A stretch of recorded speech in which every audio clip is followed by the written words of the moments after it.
ठाकुर श्री राधा वल्लभ लाल जी, अनंतानंत सखियों की प्राण सजीवन मूरी श्री लाडली जी एवं इन युगल स्वरूपों को हृदय में नित्य नवीन रूप से दुलार करने वाले श्री सद्गुरुदेव भगवान के श्री चरणों में दंडवत प्रणाम है। संसार से आसक्ति, संसार से अपनापन, संसार से ममत्व, ये बंधन का कारण है। ये आपका बंधन कर देगा, आपको बांध देगा। और ये ऐसा दृढ़ बंधन है कि जब तक पूर्ण रूपेण संसार से अनासक्ति ना हो जाए, ममत्व खत्म ना हो जाए, अर्थात प्रभु के चरणों में उनकी प्राप्ति की तीव्र लालसा उत्पन्न ना हो जाए, तब तक इस बंधन का कट पाना अत्यंत कठिन है। इसलिए बहुत सावधानी से जो दिव्य रत्न हमारे हाथ पड़ गया है, श्री धाम वृंदावन, श्री युगल सरकार, ऐसे गुरुदेव, ये दिव्य रत्न है। ये हाथ अगर पड़ गए हैं, अर्थात कृपा से ये इन्होंने हमें स्वीकार कर लिया है, तो फिर बहुत सावधानी के साथ हम पूर्ण रूपेण इनसे ममत्व करने का अभ्यास करें, हम पूर्ण रूपेण इनसे आसक्ति करने का अभ्यास करें, तभी इस अनंत काल की जलन का समापन हो पाएगा। अन्यथा करोड़ों करोड़ों युग युगांतर कल्प कल्पांतर बीत चुके हैं, लेकिन इस आसक्ति के कारण ही, संसार से अपनत्व के कारण ही, इस बंधन के कारण ही हम बंधे रहे और कभी प्रभु के चरणों की प्राप्ति नहीं कर पाए। पायो रतन चीन्हो नहीं, दीनों करते डार, यह माया श्री कृष्ण की मोहो सब संसार। ये भगवान की ऐसी विचित्र माया है कि रत्न हाथ लग गया, लेकिन रत्न क्या, प्रभु को हमें अपना कहने का अवसर प्राप्त हो गया। विचार कीजिए, बड़े बड़े महापुरुषों ने जिन प्रभु को अपना कहा है, जिन प्रभु को भाग्यवती श्री मीराबाई जी ने अपना कहा, उन प्रभु को अपना कहने का सुअवसर हमें मिल गया, रजिस्टर्ड मिल गया। गुरुदेव ने संबंध करा दिया हमारा हरिप्रिया के साथ। कितने हम सौभाग्यशाली हैं कि हम प्रभु को अपना कह सकते हैं। मेरी श्री जी, ये कहने का हमें सौभाग्य प्राप्त हुआ है। हर किसी को सौभाग्य प्राप्त नहीं होता है। ये हमें रत्न रूप में मिला है, ये प्रसाद स्वरूप में मिला है। इस पे महत्व बुद्धि बहुत आवश्यक है। अगर नहीं हुई तो जैसे अनंत जन्मों से हम भटकते रहे हैं, ऐसे ही अनंत जन्मों तक भटकते रहेंगे, कोई बचाने वाला नहीं होगा। अगर प्रभु से विमुख बने रहे, प्रभु से आसक्त नहीं हुए, प्रभु से अपनापन नहीं किया, तो त्रिभुवन में कोई बचाने वाला नहीं है। जो बचाने वाले उनकी तरफ से तो मुंह फेर लिया, तो और कौन है त्रिभुवन में बचाने वाला इनके सिवा। इसलिए ये जो सुअवसर प्राप्त हो गया है, हम श्री जी को अपना कह सकते हैं। अनंत अनंत ब्रह्मांड है, इस बात को तो विज्ञान भी मानता है। कितनी कितनी और अनंत है, मतलब ये मंडल इतना अनंत है कि जैसे शास्त्रों में कहा गया कि रोम रोम प्रति लागई कोटि कोटि ब्रह्मांड, इसी प्रकार से अनुभव में आता है जो उसकी जानकारी रखते हैं, जिस खोज में वो लगे रहते हैं। तो उन्हें पता लगता है कि बुलबुलों की तरह ये ब्रह्मांड घूमते रहते हैं आकाश मंडल में। ऐसे अनंत ब्रह्मांड है, उसमें एक छोटा सा ये पृथ्वी लोक है, उसमें छोटी सी जगह ये भारतवर्ष, और भारतवर्ष में एक मथुरा जनपद में या जहाँ भी हम रह रहे हों वहाँ हम रहते हैं। इतने लोक हैं, इतने लोकांतर हैं, इतने देश हैं, इतने लोग हैं, लेकिन किसी को ये सौभाग्य नहीं है कि कोई श्री जी को अपना कह सके। मेरी श्री जी इस बात को कह सके, मेरा वृंदावन इस बात को कह सके, ये हमें सौभाग्य मिल गया। ये सौभाग्य है, ये अत्यंत कृपा है। अब इस सौभाग्य पर बट्टा ना लग जाए, दाग ना लग जाए किसी प्रकार का। हम बार बार उनके चरणों में ये प्रार्थना करते रहें कि आपके चरणों में हमारी आसक्ति बने, आपके चरणों से प्रेम हो, आपने जो हमें दिया है उस पर हमारी महत्व बुद्धि हो, अन्यथा फिर कोई बचाने वाला नहीं है। कालई कर्म ईश्वरी मिथ्या दोष लगाए, सो परत्र दुख पावई सिर धुन धुन पछताए। अगर ऐसा सुअवसर प्राप्त करने के बाद भी शरीर संसार के प्रति आसक्ति बनी रही, प्रभु के चरणों में आसक्ति करने की भावना हृदय में उदय नहीं हुई।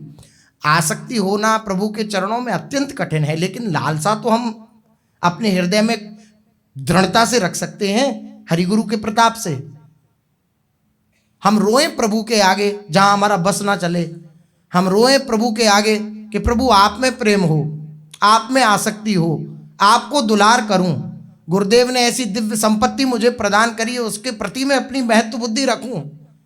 शरीर संसार न कभी को किसी को सुखी कर पाया है, न कर रहा है, न आगे किसी को कर पाएगा, क्योंकि उसके पास वो फल ही नहीं है, वो मूल में उसके पास है ही नहीं सुख। वो जो आपको प्रदान कर सके, वो वस्तु ही नहीं है उसके पास कि वो आपको प्रदान कर सके। आनंद, सुख, प्रेम, इसकी जो अनंत काल से हमारे हृदय में लालसा है, इसको कभी भी संसार पूर्ण नहीं कर सकता। या जितना भी प्रेम आपको दिखेगा वह केवल झूठ होगा। इस बात को आप ठोकर खा के समझें या ऐसे ही समझ जाएं। अगर ऐसे नहीं समझेंगे तो ठोकर दिवाई जाएंगी, तब समझ में आ जाए। लेकिन भगवान की माया की बड़ी बलिहारी है, ठोकर खाकर भी बार बार उसी संसार में आसक्ति करने की चेष्टा हमारे हृदय में रहती है। ये आसक्ति का गाढ़ स्वरूप कि बिल्कुल छोड़ना ही नहीं चाहते। जिस संसार से हम ठोकर खाते हैं, उस संसार को ही हम बार बार, जहां ऐसा लगता है कि यह हमें कुछ देने में सामर्थ्यशाली हैं, वहां जाकर भी हम उसी संसार को मांगते हैं, भगवान को नहीं मांगते, भगवान से प्रेम नहीं करते, जो हमारे प्रेम का निर्वाह करने वाले हैं। और निबाहत जी को हित तो कीजिए श्री बिहारी जी सो, और निबाहत जी को। श्री स्वामी हरदास जी महाराज कह रहे हैं, अगर तुम्हें प्रेम करना ही है तो या तो कमल नयन प्रभु से करो या उनके जनों से करो, क्योंकि इनके जनों से और इनसे प्रेम करोगे तो ये और छोर तक आपके प्रेम का निर्वाह करेंगे, आपकी आसक्ति का निर्वाह करेंगे। और कोई निर्वाह करने वाला नहीं है, और कोई प्रेम करने वाला नहीं है। अगर आप प्रेम करने की चेष्टा करेंगे तो केवल और केवल हताशा, निराशा, उदासी प्राप्त होगी। इसलिए स्वअवसर जो प्राप्त हो गया है, हमें भगवान से अपनापन करने का ये अवसर प्राप्त हो गया है। हम भगवान को प्राप्त कर सकते हैं, बहुत दुर्लभ है।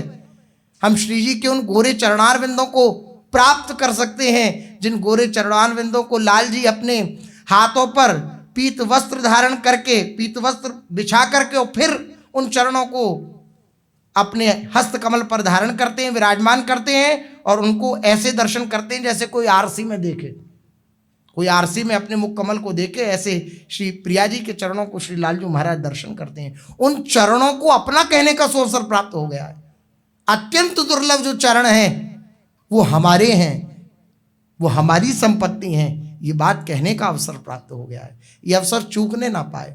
हम बार बार प्रभु से ये प्रार्थना करते रहें कि कहीं भी हमारा अपनापन ना होने पाए, कहीं भी कोई भी व्यक्ति, वस्तु, स्थान हमें ये ना कहने वाला हो कि ये मेरा है, मेरे तो केवल प्रभु हैं। पूज्य सद्गुरुदेव भगवान कह रहे थे ना, मेरे तो गिरधर गोपाल, ये तो कहने वाले हजारों मिल जाएंगे, वह भी भाग्यशाली हैं। किसी कोने में प्रभु से अपनापन तो कर रहे हैं, चलो ठीक है, लेकिन दूसरों न कोई, ये कहलाने वाला कोई बलवान ही होता है। शरीर संसार की आसक्ति को तिलांजलि दे करके और पूर्ण रूपेण प्रभु के समर्पित होकर जो प्रभु के आश्रित हो जाता है, जिसका संसार में कोई संबंधी नहीं है, कोई अपना कहलाने वाला नहीं है, वही इस बात को कह सकता है, दूसरों ना कोई। सदगुरुदेव भगवान ने कहा कि ये बात जिस दिन आ जाएगी कि दूसरों ना कोई, तो आपसे उनका प्रेम संभलेगा नहीं। इतना प्रेम करते हैं वो, इतना दुलार करते हैं वो, इतना प्यार करते हैं वो। लेकिन भगवान की माया बड़ी विचित्र है, वो बार बार हमें उसी शरीर संसार में आसक्त करके उसी पतन के गर्त में गिराना चाहती है, उसी पतन के गर्त में धकेलना चाहती है। लेकिन अपनी सावधानी बस इतनी है कि बार बार उनके चरणों को पकड़े दृढ़ता से, पुकारे, चीखे। देखो बड़े बड़े महापुरुष हैं, परम पूज्य श्री उड़िया बाबा जी महाराज बड़े महापुरुष हैं, लेकिन कैसी चित्त की स्थिति है, जागृत में तो छोड़ो, स्वप्न में भी अगर विपरीत दर्शन हो रहा है तो वे चीख करके पुकारते हुए वहां से भागते हैं और उठते हैं। तब उन्हें आह्लाद होता है कि चलो विपरीत स्थिति आई स्वप्न में भी, तब भी प्रभु की शरणागति। कहने का तात्पर्य, कैसी भी विपरीत परिस्थिति आए, किसी भी प्रकार से मन हमारा पतन करना चाहे तो हम प्रभु के चरणों में भागें। मन के कहे अनुसार प्रतिक्रिया ना कर दें, क्रिया ना कर दें। जैसा हरि गुरु ने आदेश किया है कि तुम अगर अपने आप को नष्ट भ्रष्ट प्राय देख रहे हो तो प्रार्थना करो, एकांत में श्री जी के आगे रो, तो वो सच में बहुत कृपालु हैं। वो ऐसा विधान बनाते हैं, उनकी बलिहारी है। दोनों प्रकार से आपको बचाएंगे, चाहे सामने की तरफ से गलती हो चाहे आपकी तरफ से गलती हो, दोनों प्रकार से आपको बचाएंगे। भगवान का जो शरणागत हो जाता है, आश्रित हो जाता है, उससे कोई प्यार करना चाहे तो भगवान उधर भी अड़ंगा डाल देते हैं कि नहीं ये मेरा है। जैसे किसी प्रॉपर्टी पे किसी का अधिकार हो तो वह उस पर केस कर देता है कि तुमने हमारी प्रॉपर्टी पर कैसे अपना हक जमाया, तुरंत। तो कोई उससे प्यार करना चाहे तो भगवान फिर सहन नहीं करते हैं, वो पूरा ऑपरेशन कर देते हैं।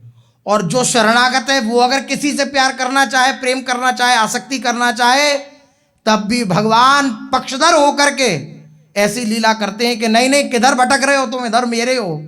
तुमने कहा था ना, हे नाथ मैं आपका, मेरा आपके सिवा कोई नहीं, ये जीवन आपको समर्पित है, ये जीवन आपको मैंने भेज दिया, मैं बिका हुआ आपका दास हूँ। अब बिके हुए दास होकर और तुम दूसरी जगह भटक रहे हो, चलो इधर आओ। अपने चरणों में स्थापित कर देते हैं। इसलिए उनकी कृपालुता की तो कोई सीमा ही नहीं है। इनसे एक बार इन्होंने अपना लिया एक बार, और ये अनुभव में आ गया आपको कि इन्होंने अपना लिया है, तो आपको दोनों तरफ से आपकी रक्षा करेंगे, उधर से भी इधर से भी, और वो अपना बना के ही छोड़ेंगे। ये कितने सौभाग्य का विषय है, ये कितने सौभाग्य की बात है, ये कितने उदारता की बात है प्रभु की, कि वे कहीं फंसने नहीं देते, केवल अपने चरणों में लगाए रखते हैं। जहां लगता है कि मेरा उपासक फंसा, तो वो जैसे माता बिलख कर अपने बालक के पास आती है, इस प्रकार बिलख कर कि कहीं मेरा ये जन किसी और, बताओ उनके पास क्या कमी है कोई कमी? मांगो मन मनसी दास अपनी कर, पूर्ण काम सदा हृदय। वो पूर्ण काम है, उनको किसी की कोई आवश्यकता नहीं है। लेकिन ऐसे पूर्ण काम प्रभु भी, जब महापुरुषों ने इनके स्वभाव को जाना तो महापुरुष जन कह रहे हैं इनका जलनुआ स्वभाव है। परम पूज्य श्री राधा बाबा बोले इनका जलनुआ स्वभाव है, ये दूसरिया पसंद नहीं करते, पूर्ण काम दूसरिया पसंद नहीं करते, उनको किसी की आवश्यकता नहीं है। लेकिन आपने अगर कह दिया इनसे झूठे को भी, मेरा आपके सिवा कोई नहीं, तो ये ऐसा हृदयंगम कर लेते हैं उस बात को कि उस बात का निर्वाह पूरे जीवन करते हैं, पूरे जीवन करते हैं। वो आपको बार बार ये स्मृति दिलाते हैं, देख तूने कहा था कि तू मेरा है, तू अब किसी और की तरफ क्यों देख रहा है, कहीं और क्यों झांक रहा है, किसी और विषय भोगों की तरफ क्यों लालसा रख रहा है, चल सीधा मेरे मार्ग में। तो जब ये स्मृति आती है कि हाँ नाथ, जब ये पता लगता है कि उन्होंने बचाया, तो बार बार उनके चरणों में चित्त बलिहार होता है कि आप ही बचाओ तो बचाओ, अन्यथा किसी की कोई सामर्थ्य नहीं है कि कोई अपनी मुच्छ पे टेव दे के और बच जाए, ऐसा नहीं है। इसलिए इनसे आसक्ति, इनसे प्यार, इनसे ममत्व, इनके चरणों में प्रार्थना, यही जीवन का सार बन जाए। और किसी से कोई ममता नहीं और किसी से कोई प्यार नहीं, क्योंकि संसार का प्रेम क्षणिक है, धोखा देने वाला है। पहली बात तो प्रेम नहीं, लेकिन जो प्रेम जैसा प्रतीत होता है आसक्ति के कारण, वो क्षणिक है। वो आपकी प्यास को नहीं बुझा सकता, वो आपकी तृषा को नहीं मिटा सकता। केवल प्रभु ही आपकी उस प्रेम भरी प्यास को मिटा सकते हैं। जो आपके हृदय में ये लालसा है कि हमें कोई प्यार करे, हमें कोई बात करे, हमसे कोई हमारी पूछे, ये केवल प्रभु के द्वारा संभव है। ऐसा प्रेम करने वाला हो कि जो दूसरे से प्रेम ना करता हो, केवल हमसे प्रेम करता हो। इस प्रेम की पूर्ति केवल प्रभु के चरणारविंदों से पूर्ण होगी और कहीं नहीं हो सकती। इनके चरणों में प्रेम हो तो ये ऐसे प्रेम करते हैं जैसे उपासक के लिए इनके सिवा कोई नहीं रह जाता। ऐसी इन उपास्य तत्व ये जो श्री कृष्ण है, इनका उस उपासक के सिवा कोई नहीं रह जाता। माधवदास बाबा की लंगोटी धो रहे हैं, शौच से सनी हुई। ऐसा प्रेम करने वाला है कोई? खूब विचार करो आप। त्रिभुवन का जितने बड़े उच्च पद पे बैठा हो और आपसे खूब प्रेम करता हो और आपको शौच लग जाए, संग्रहणी आदि का रोग हो जाए, और फिर आप उससे कहो कि आओ भाई, तुम बहुत बड़े पद पे हो, हमारे मित्र हो, अपनी मित्रता का निर्वाह करो, आओ हमारी रोज लंगोटी धोया करो। तो वो कहेगा कि भाई ऐसे नहीं बात करो, हम इतने बड़े ऊंचे पद पे विराजमान है, तुम ऐसी बात कर रहे हो हमसे, ऐसी बात नहीं बोलो हमसे। तुम कहोगे हम तुम्हारे लिए नौकर चाकर लगवा देंगे, लेकिन ये क्या कि आप आइए और आप जो है ये सब कार्य करिए, नहीं, असहनीय हो जाएगा उसके लिए। लेकिन हमारे प्रभु इतने उदार हैं, इतने करुणा वात्सल्य के समुद्र हैं, इतना अटूट प्यार करने वाले हैं कि आकर के किसी भी पार्षद को भेज सकते हैं। खूब सामर्थ्यशाली हैं, किसी भी पार्षद को भेज सकते हैं, लेकिन आए स्वयं और आकर के श्री माधवदास बाबा की लंगोटी धो रहे हैं। क्यों? क्योंकि जब माधवदास बाबा का प्रभु के सिवा कोई नहीं है, तो प्रभु भी इसमें मिश्रित किसी तीसरे को नहीं करना चाहते हैं, किसी तीसरे को बीच में नहीं लाना चाहते हैं। जब उसका मेरे सिवा कोई नहीं है तो मेरा भी उसके सिवा कोई नहीं। बहुत दिन हो गए, माधवदास बाबा ने पूछा आप कौन है भाई? तो बोले आपका कौन है इस संसार में? बोले जगन्नाथ के सिवा कोई नहीं है। बोले वही हूं, वही हूं मैं। ऐसा प्यार करने वाले, ऐसा दुलार करने वाले, इनसे प्रेम नहीं किया, इनको देखने की हृदय में लालसा नहीं हुई, इनको देखने की हृदय में लालसा नहीं है, इस बात का कष्ट भी नहीं हुआ, इस बात का क्षोभ भी नहीं हुआ, इस बात की पीड़ा भी नहीं हुई जीवन में, तो फिर जीवन धिक्कार पूर्वक जाएगा। और जैसे यज्ञ पत्नियों की वो जो ब्राह्मणियां थी, उनके पति अपने जीवन को धिक्कार पूर्वक कहते हैं कि मेरा जन्म जीवन धिक्कार को गया कि प्रभु की प्राप्ति में न कर सका, इस यज्ञ याग आदि में लगा रहा। इन लोगों ने प्रभु की लीला कथा सुन करके प्रभु की प्राप्ति कर ली, ऐसे ही हम अपने जीवन को धिक्कारेंगे। जब होश आएगा, चेत आएगा कि हमने क्या खो दिया, तब जाकर के हमें ये स्मृति आएगी कि ये जो बाना बना था ये फिर नहीं बनेगा। बार बार तो बनत नहीं है संजोग अनूप, ये बार बार नहीं बनता है ये संयोग। इसलिए पूर्ण रूपेण प्रभु के आश्रित होकर प्रभु से अपनेपन करने की चेष्टा जितनी हो सके।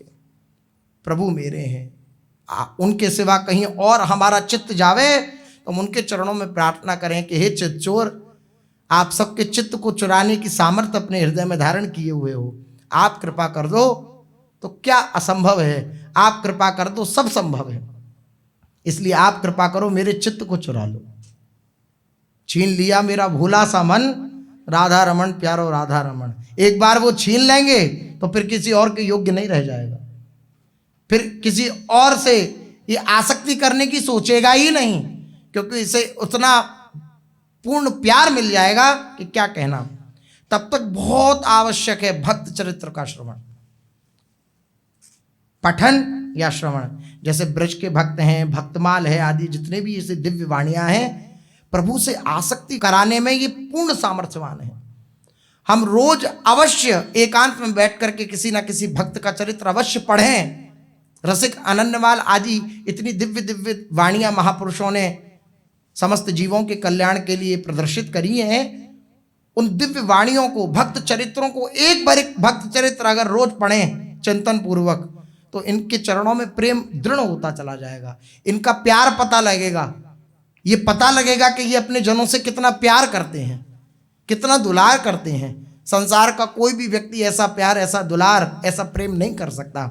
हमारे प्रेम की भूख केवल इनके श्री चरणों से मिटेगी। अन्य कहीं भी अगर हम इस भूख की तृप्ति करना चाहेंगे, तृप्त होना चाहेंगे क्षुधा से, तो आपको केवल धोखा, अशांति, निराशा यही हाथ लगेगी।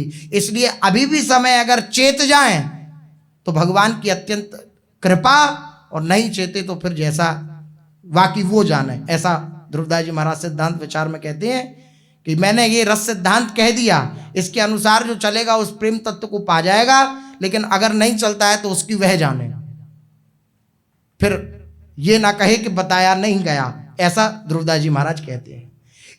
इसलिए बार बार हम आप सभी मिलकर के प्रभु से प्रार्थना करते रहें, आपसे प्रेम हो, आपसे आसक्ति हो, आपसे अपनापन हो, आपके सिवा हमारे जीवन में कोई ना रह जाए। कोई हो भी, कोई आने की चेष्टा भी करे तो आप देख लेना, तो वो देख लेंगे।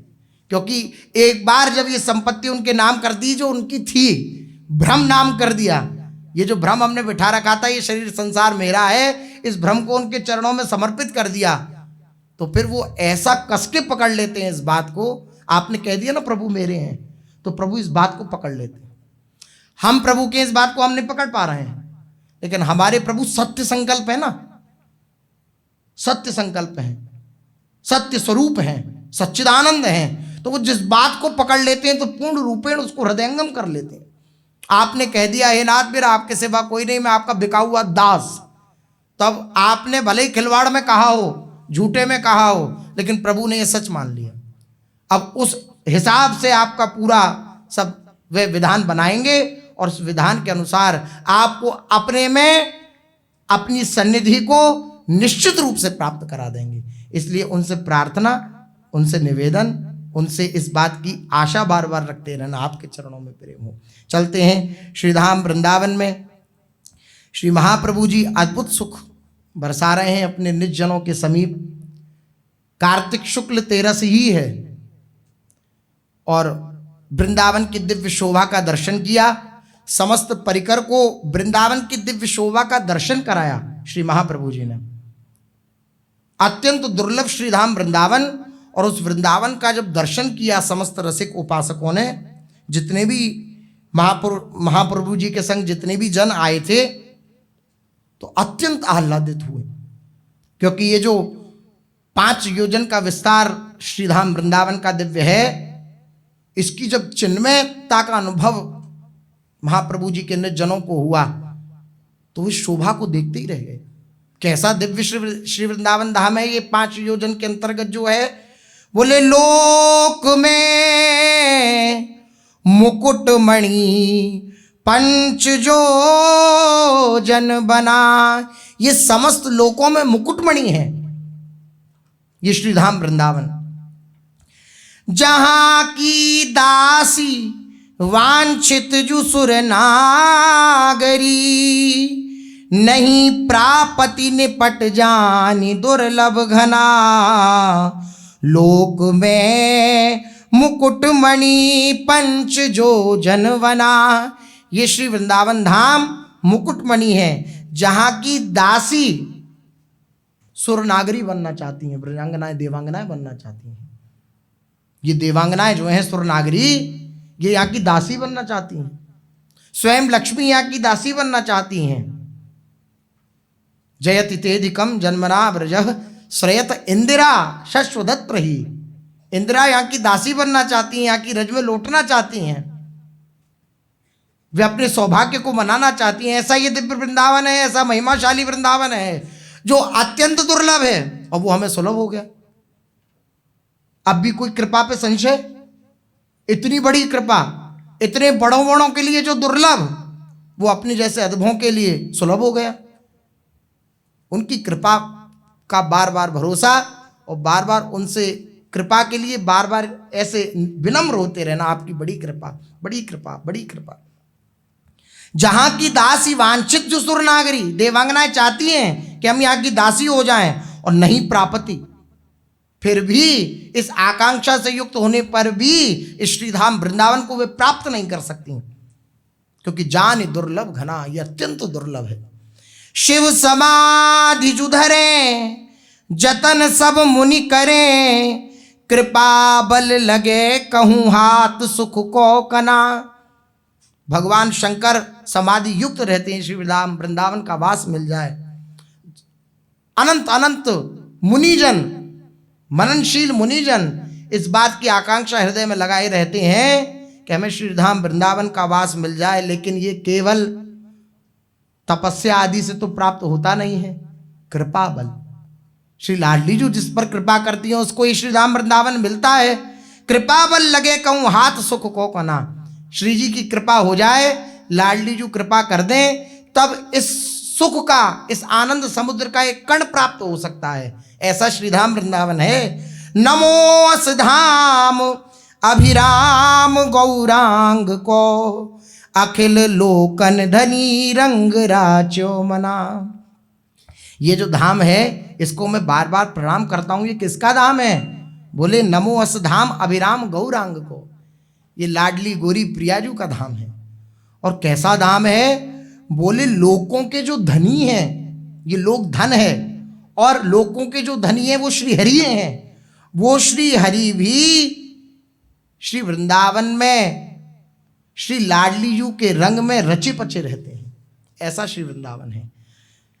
अखिल लोकन धनी रंग राच्यो मना, उनका भी मन रंग से रंग जाता है, प्रेम रंग से रंग जाता है श्री धाम वृंदावन को प्राप्त करके।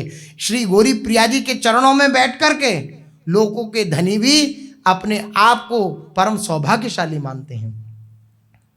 प्रेम को खेत सागर जु रस जुगल को, जाहि मानत रसिक परम अपनो धना। तरनि जा तीर कानन जु कौतिक मई, रूप फुलवारी जहां फिरति सहचरी घना। प्रेम का खेत है ये वृंदावन। जैसे खेत में एक से एक दिव्य लता पता प्रकट होती हैं, ऐसे ये प्रेम खेत है वृंदावन। या एक से एक प्रेमी प्रकट होते हैं, एक से एक प्रेमियों का प्राकट्य होता है। प्रेम को खेत सागर जुरस जुगल को, कि प्रेम सागर बहता है जुगल का। स्वयं जुगल सरकार ही प्रेम स्वरूप से बहते हैं यहाँ पर। इसलिए रसिक जन बहत प्रेम सागर, जहां प्रेम सागर यहाँ बहता है, श्री युगल सरकार ही प्रेम समुद्र के रूप में यहाँ बहते हैं। और रसिक जन इसलिए इसको अपना धन स्वीकार करते हैं। हमारा धन क्या है? श्रीधाम वृंदावन। हमारा धन क्या है? राधा नाम। हमारा धन क्या है? युगल सरकार। इस बात को रसिक जन अपने हृदय में धारण करते हैं। तरन जा तीर कानन जो कौतुकमयी, अत्यंत कौतुकमया ये श्रीधाम वृंदावन है। यहाँ कौतुक होते रहते हैं, लीला परायणता बनी रहती है, लीलाएं होती रहती हैं, ऐसी दिव्य दिव्य लीलाएं कि बड़े बड़े भी अपनी बुद्धि के द्वारा इन लीलाओं को समझ पाने में अपने को असमर्थ समझते हैं। दिव्य यमुना जी का प्रवाह चलता है और समस्त सहचरियां, रूप फुलवारी जहां फिरत सहचरी गना। रूप की फुलवारी श्री लाडली लाल और सहचरियां चारों तरफ मंडल बना करके श्री युगल सरकार को मध्य में विराजमान करती हैं और दिव्य नृत्य गान आदि के द्वारा श्री युगल सरकार को सुख पहुंचाती हैं। ऐसा ही वृंदावन धाम है। निकर आनंद सचे खेल नव नव रचे, सने अनुराग सो गौर सांवल तना। यहाँ आनंद का समूह है। नव नव क्या है? आनंद का समूह श्री युगल सरकार नव नव खेल रचते हैं, नए नए खेल रचते हैं और अनुराग के रस में सने रहते हैं गौर सांवल सरकार। दूर ते दूर यह रहसी राधा रसिक, बुद्धि नहीं छुए सकती कर्म जड़ जे जना।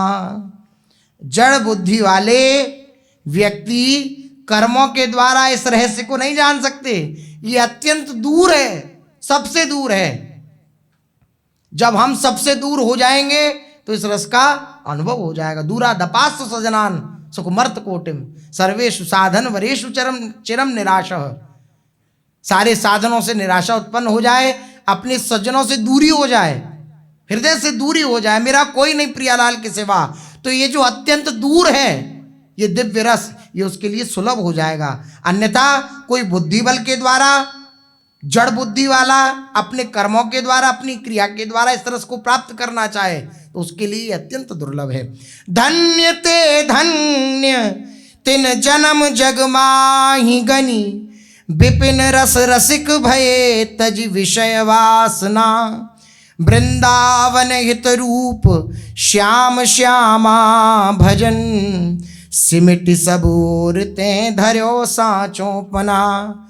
धन्य है, धन्य है, धन्य है उसी का जीवन, धन्य है इस जगत में उसी का जन्म लेना, धन्य है जिसने इस विपिन राज श्रीधाम वृंदावन की शरण ग्रहण कर ली। और किस प्रकार से शरण ग्रहण करी? तजी विषय वासना, विषय वासना की जो हृदय में लालसा है, इस वासना को छोड़ करके, इन विषयों के प्रति आकर्षण बुद्धि को छोड़ करके जो श्री वृंदावन का आश्रय ग्रहण करता है, छोड़ने का अर्थ छोड़ने की इच्छा, छोड़ने की दृढ़ इच्छा है हमारे हृदय में, लेकिन लक्ष्य क्या है? प्रभु की प्राप्ति। तो ऐसे लक्ष्य वाला कहीं भी उसके चित्त में कहीं भी कोई भी मलिनता आएगी, वो प्रभु के चरणों में दौड़ता है। ये अगर नहीं दौड़ रहा है चित्त प्रभु के चरणों में अपनी कमियों को देख करके, तो इसका अर्थ यह है कि प्रभु की प्राप्ति की जो दृढ़ लालसा है उसमें शिथिलता आ गई है। ये सीधी सी बात है। तो जो इस लालसा से युक्त होकर श्रीधाम वृंदावन में वास करता है, प्रभु के चरणों में प्रार्थना करता रहता है, तो धन्य है उसका जीवन। उसको श्री वृंदावन की दिव्य संपत्ति का अनुभव हो जाता है।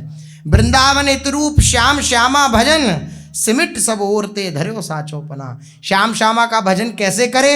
सब ओर से सिमट कर भजन करे, तब इस दुर्लभ पंचकोशीय श्रीधाम वृंदावन का, इस दुर्लभ वृंदावन का रस वैभव नेत्रों में प्रकाशित हो जाएगा। ऐसे दिव्य वृंदावन को श्री महाप्रभु जी ने अपने निज जनों के नेत्रों में प्रकाशित कर दिया। अत्यंत आनंदित हुए सब श्रीधाम वृंदावन का दर्शन करके। नित्य विहार मंगल का गान श्री महाप्रभु जी ने किया। प्रथम यथामति प्रणव श्री वृंदावनति रम्य, और वृंदावन की दिव्य शोभा का दर्शन महाप्रभु जी ने कराया।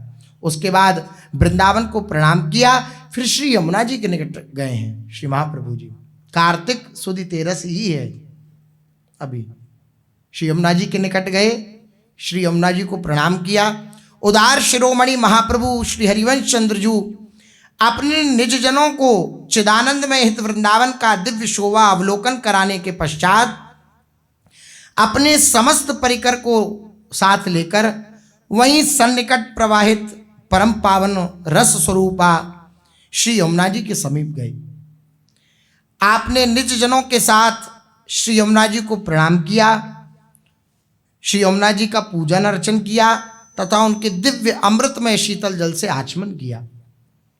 वहंती राधाया कुछ कलश काश्मीर रजमहो, जल क्रीड़ा वेशाद गलित मतुल प्रेम रसदम, इयं सा कालिंदी विकसित नवेंदी वर रुचेस, सदा मंदीभूतं हृदयमिह संदीपयतु मे।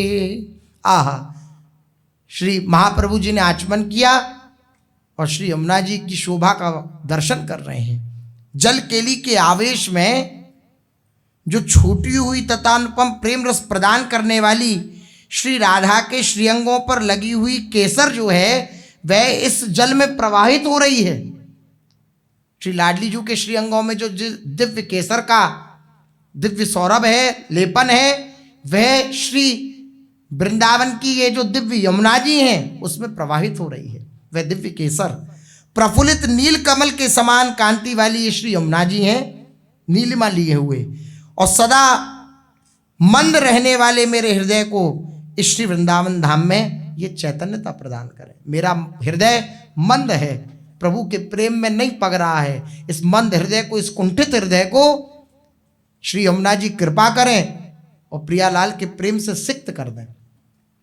महाप्रभु जी ने ऐसी प्रार्थना करी। तदनंतर श्री आचार्य चरण ने अपनी कृपा करुणा से श्री यमुना जी की दिव्य चिदानंद में शोभा का निज जनों को दर्शन कराया। जो दिव्य चिदानंदमयी श्री यमुना जी हैं उसका दर्शन कराया। सबने देखा कि श्री यमुना जी नीलमणि श्री श्याम सुंदर की आभा लिए हुए संपूर्ण वृंदावन को कंकणाकार रूप से ऐसे घेरी हुई हैं, कंकण की तरह ऐसे वृंदावन को घेरी हुई हैं श्री यमुना जी, जैसे मानो वृंदावन में नील मणियों की माला पहन रखी हो। ऐसा प्रतीत हो रहा है श्री यमुना जी का दर्शन करके, ऐसा प्रतीत हो रहा है जैसे वृंदावन ने नील मणियों की माला पहन रखी हो। ऐसी नीलमा लिए हुए श्री यमुना जी प्रवाहित हो रही हैं। श्री यमुना जी का सुमधुर जल अत्यंत निर्मल है, जिसमें शीतल एवं चंचल तरंगें उठती रहती हैं। इसमें न तो फेन है, न काई है, न कीच है, ना कोई कांटा है और ना ही कोई कूड़ा कंक्रीट है, कुछ नहीं है श्री यमुना जी में। ये जैसी हमारी दृष्टि है उस प्रकार से हमें, जैसी हमारी माइक त्रिगुणात्मिकामयी दृष्टि है उसी प्रकार से उस प्रकार का अनुभव हो रहा है। लेकिन श्री यमुना जी जिस दिन कृपा कर देंगी तो उनके दिव्य स्वरूप का दर्शन होगा। श्री प्रियालाल के अवगाहन करने पर उनके श्री अंगों का अंगराग प्रवाहित होने के कारण वे यमुना जल महासौरभ से युक्त हो रहा है। श्री प्रियालाल के श्री अंगों का जो दिव्य अंगराग है वे श्री यमुना जी में प्रवाहित होता है, इसलिए दिव्य शोभा, दिव्य सुगंध श्री यमुना जी से आ रही है। परम आनंद को प्रदान करने वाला, परम सुखद, समस्त पाप ताप का शमन करने वाला और महामोह का नाश करके महाप्रेम को प्रकट कर देने वाला ये वृंदावन में जो श्री यमुना जी विराजमान है, ऐसी इनकी दिव्य महिमा है। जिनके रत्नों से जटित दोनों तट अत्यंत शोभायमान हो रहे हैं, जिसमें विविध प्रकार के कमल, अरुण कमल, नील कमल, श्वेत कमल, अनेक प्रकार के कमल वहां खिले हुए हैं। और जिनके जल में जल कुक्कुट, सारस, हंस, कलहंस, राजहंस आदि पक्षीगण जिस श्री यमुना जी में सुशोभित हो रहे हैं। आहा, कैसी सुंदर शोभा।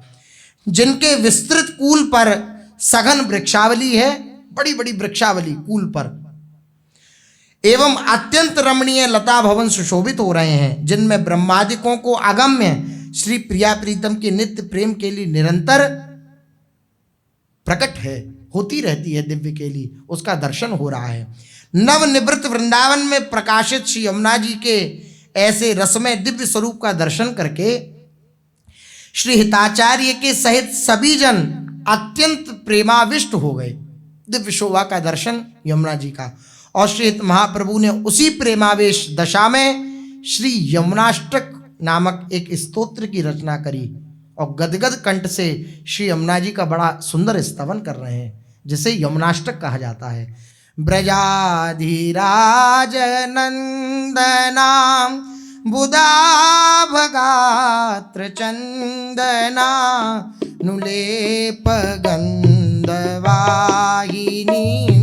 भवापि बीजदायिनी जगत्त्रये यशस्विनी लसत्सुधा पयस्विनी भजे कलिन्दनायिनी दुरंत मोह भंजनी रसैकसीमा राधिका पदाब्ज भक्ति साधिकां तदंगराग पिंजर प्रभाति पुंज मंजुलां स्वरोचिषादि शोभितां कृतांजनाधिगल्यनां भजे कलिन्दनन्दिनी दुरंत मोह भंजनी ब्रजेंद्र सूनु राधिका हृदि प्रपूर्यमाणयो महारसाब्धि पूरयो हृवाति तीव्र वेगतः वही समोचलनव प्रवाहरूपिणी महं भजे कलिन्दनन्दिनी दुरंत मोह भंजनी विचित्र रत्नबद्ध सत्तटद्वय श्रियोज्ज्वलां विचित्र हंस सारसाद्यनन्त पक्षि संकुलां विचित्रमीन मेखलां कृतातिदीन पालितां भजे कलिन्दनन्दिनीं दुरंत मोह भंजनी वहन्तिकां श्रियां हरेर् मुदा कृपा स्वरूपिणीं विशुद्ध भक्तिमोज्ज्वलां परेरसात्मिकां विदुः सुधाश्रुते बलौकिकी परेश वर्णरूपिणी भजे कलिंद नंदिनी दुरंत मोह भंजनी सुरेन्द्र वृंदवंदितां रसादधिष्ठिते वने सदोपलब्ध माधवात् भूतैक सदृशोन्मदाम् अतीव विह्वलामिव जलतरंग दोलतां भजे कलिंद नंदिनी दुरंत मोह भंजनी प्रफुल्ल पंकजाननां लसन्नवोत्पलेक्षणां रथांगनां योगमकस्तनीमुदार हंसिकां नितंब चारुरोधसां हरे प्रिया रसोज्ज्वला भजे कलिंद नंदिनी दुरंत मोह भंजनी समस्त वेदमस्तकैरगाम्य वैभवां सदा महामुनीन्द्र नारदादिभिः सदैव भाविताम् अतुल्य पामरैरपि शितां पुमर्त शारदा भजे कलिंद नंदिनी दुरंत मोह भंजनी यएतदष्टकं बुध स्त्रिकालमादृतः पठेत् कलिन्दनन्दिनीं हृदां विचिन्त्य विश्ववन्दिताम्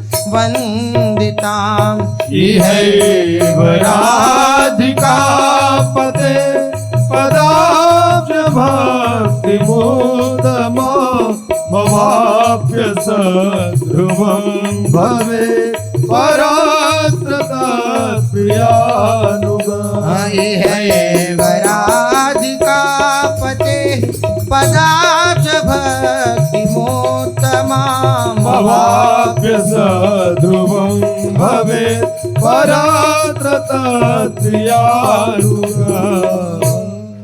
दिव्य श्री यमुना जी का स्तवन श्री महाप्रभु जी कर रहे हैं, जिस स्तवन को श्री यमुनाष्टक कहा जाता है। श्री महाप्रभु जी कह रहे हैं ब्रजादिराज नंदनाम बुधाव गात्र चंदना नुलेप गंध वाहिनीम भवाब्दि बीज दाहिनीम। कैसी श्री यमुना जी हैं?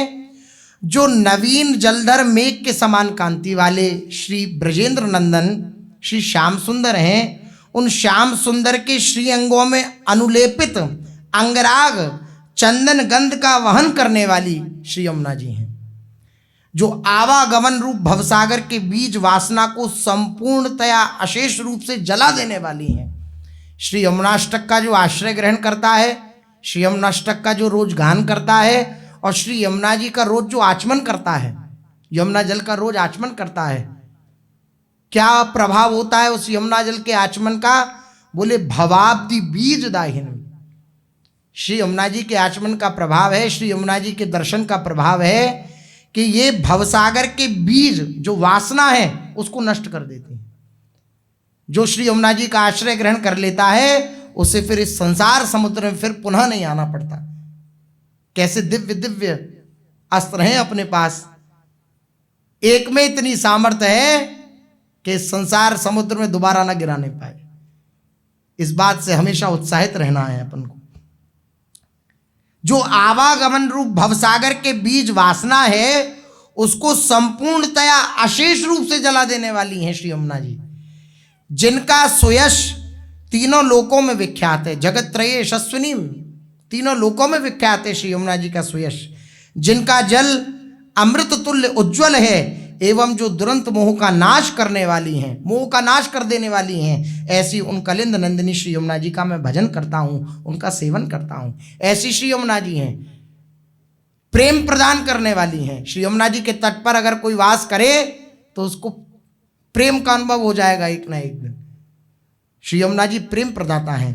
रसैक सीम राजिका पदाब्ज भक्ति साधिकाम तदंग राग पिंजर प्रभाति पुंज मंजुलाम स्वरोचिषाति शोभिताम कृताम जनादि गंजनाम भजे कलिंद नंदिनीम दुरंत मोह भंजनीम। जो रस की एकमात्र सीमा श्री लाडली जी के चरणारविंद की भक्ति को प्राप्त कराने वाली हैं, श्री लाडली जी के चरणों की भक्ति प्रदान कर देती हैं, लाडली जी के चरणों में आसक्ति प्रदान कर देती हैं श्री यमुना जी, जो यमुना जी का आश्रय ग्रहण करता है।